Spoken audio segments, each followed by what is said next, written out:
First this evening, a special report centered around roads, congestion, and traffic light frustration on the Suncoast. Most of us have had to sit what seems like for way too long at certain stoplights waiting to get that green light. So we asked you which intersections are the biggest problem areas.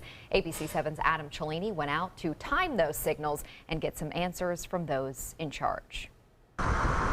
Whether you're heading into work or home for dinner, it often seems like a red light is the only thing standing between you and the finish line. Hate 'em, hate 'em, hate 'em.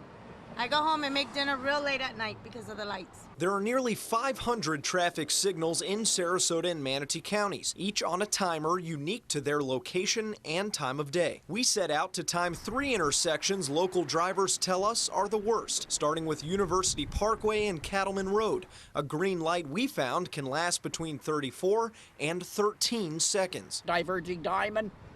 It's a nightmare here. I'm usually honked at for nothing, and I'm always in fear of getting rear-ended. Those visiting Venice Island say the first 2 lights on North Tamiami Trail can make or break your commute. A tough one when they only match up between 30 and 3 seconds at a time. Sometimes you could sit at a light maybe 4 times when you're on the bridge. And finally, the intersections of Ringling and Fruitville Road along Tuttle Avenue, where drivers often stare at a green light for 1 whole minute before the other changes and clears the road in front. All the money this city make, we need new stoplights. Impatient drivers can mean less attention to driver safety, something Sarasota Police Sergeant Bruce King sees all too often. I think a lot of the problem is we have so many cars and so many people that are getting impatient because they felt like they waited, so they will push it. They might enter the intersection on a yellow light, maybe push a red light. Sarasota Police will soon be ticketing drivers that block the intersection to avoid waiting. If I wrote 100 warnings and the problem went away and I wasn't able to write any tickets, I would be happy. The people responsible for these traffic lights can be found here, the Sarasota Manatee Regional Traffic Center, where the 2 counties and Florida Department of Transportation read and react to local traffic. Traffic signal for most of the drivers, they look red, yellow, and green, but there's a lot that goes behind that. Vishal Kakad manages traffic operations at the Center for Manatee County. He says all traffic lights at major roads have detectors that trigger when cars are present. Then it's up to the controller, a device that's in those big silver boxes at intersections, to change those lights based on a program updated by engineers every 3 to 5 years. There is no one size fits all. So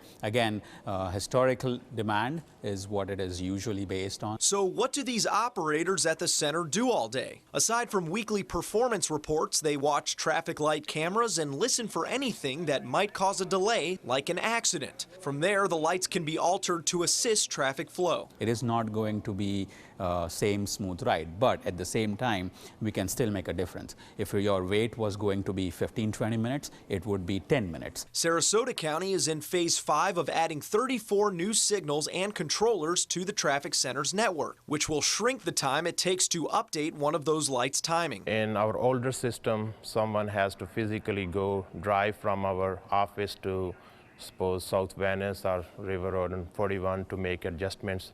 Now, with the CCTV camera and remote communication to the controllers, we can accomplish that in like few minutes. So back to our 3 intersections. Unfortunately for shoppers, the lights around University Town Center will be timed by contractors until construction on the roadways is over. In Venice, the city recently turned over maintenance of its traffic signals to the county, which should mean more efficient operation moving forward. And the lights on Tuttle Avenue will be updated in the coming months as the county reprograms most of its major intersections for the first time in years. Traffic engineers say tourism can present its own set of problems as well, like when pedestrians are constantly trying to cross our roadways. But they also want people to understand that traffic signals can't fix capacity, and they are doing everything they can to make sure your wait at that stoplight is as short as possible.